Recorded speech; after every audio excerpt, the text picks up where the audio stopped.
Court का case है यह। दिल्ली हाई कोर्ट में क्रुअल्टी के अंतर्गत केस फाइल किया गया। क्या किसी भी क्रुअल्टी को डिफाइन किया गया है?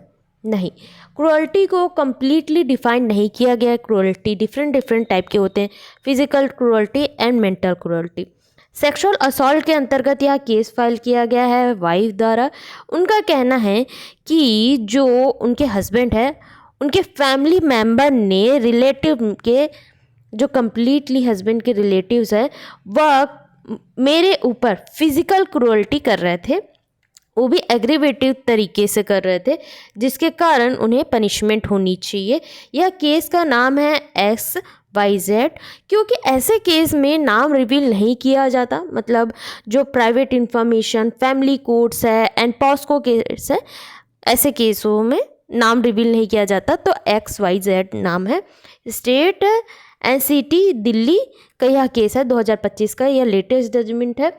केस फाइल किया गया है IPC के सेक्शन 498A के अकॉर्डिंग केस फाइल किया गया है क्रुअल्टी के अंतर्गत। एंड BNS जो राइट नाउ हम उसे भी लेकर चलेंगे, 85 का यह केस है। 85 के अंतर्गत यह केस किया गया है। सेक्सुअल असॉल्ट के, रेप के अंतर्गत भी केस फाइल किया गया। क्योंकि क्रुअल्टी तो हुआ, सेक्सुअल असॉल्ट तो हुआ। कहना है वाइफ का कि जो हस्बैंड के रिलेटिव है वह मुझ पर फिजिकल क्रुअल्टी, सेक्सुअल असॉल्ट करने की कोशिश कर रहे थे, रेप करने की कोशिश कर रहे थे। तो 2 सेक्शन के अंतर्गत यह केस फाइल किया गया, 498A एंड IPC के सेक्शन रेप के अंतर्गत यह केस फाइल किया गया।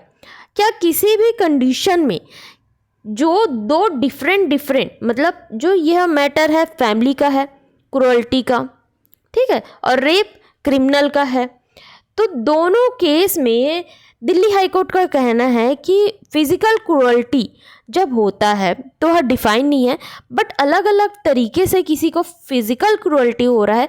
हो सकता है कि अलग डेफिनेशन के अकॉर्डिंग यह क्रुअल्टी हुई है। इस केस में क्या हुआ था कि जो हस्बैंड वाइफ का जो मतलब लड़ाई हो रहा था, और लड़ाई होते होते उनके जो रिलेटिव है वह भी उन्हें मारने लग जाते हैं, और जो सेक्सुअल असॉल्ट करने की कोशिश करते हैं महिला के साथ। मतलब हस्बैंड ने तो क्रुअल्टी की, मतलब मारपीट करके क्रुअल्टी की, उसके साथ साथ जो फैमिली रिलेटिव है वह रेप करने की कोशिश कर रहे हैं। तो इस जगह पर डिसीजन लिया गया कि जॉइंट जो ट्रायल है वह किया जाएगा। जॉइंट ट्रायल क्यों?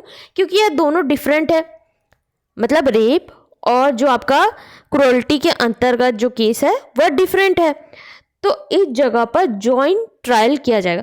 अब दोनों केसेस अलग है, तो उसे हम अगर CRPC के अंतर्गत देखें तो डिफाइन नहीं है, बट IPC के अंतर्गत देखें तो डिफाइन नहीं है, बट सिविल CPC में डिफाइंड है। जॉइंट जो ट्रांजैक्शन के अंतर्गत आता है, जिसमें सेपरेट ट्रायल किया जाएगा, दोनों केसेस को एक साथ सुना जाएगा, क्योंकि एक ही पर्सन के साथ हुआ है और यह मैटर दोनों तरीके से सिमिलर है और दोनों के साथ में हो रहा है। तो इस जगह पर डिसीजन लिया गया कि जो भी क्रुअल्टी हुई है उसके अकॉर्डिंग अब जॉइंट ट्रायल किया जाएगा, दोनों केसेस को एक साथ सुना जाएगा, जिसे उस केस के अकॉर्डिंग जल्दी डिसीजन लिया जाए एंड सेम ट्रांजैक्शन और पार्ट के अंतर्गत यह देखा जाएगा कि यह जो डिसीजन क्या होगा। बट अभी तक डिसीजन नहीं हुआ है, बट जॉइंट ट्रायल के अंतर्गत यह मतलब जो डिसीजन लिया जाएगा और आगे की प्रक्रिया चलेगी।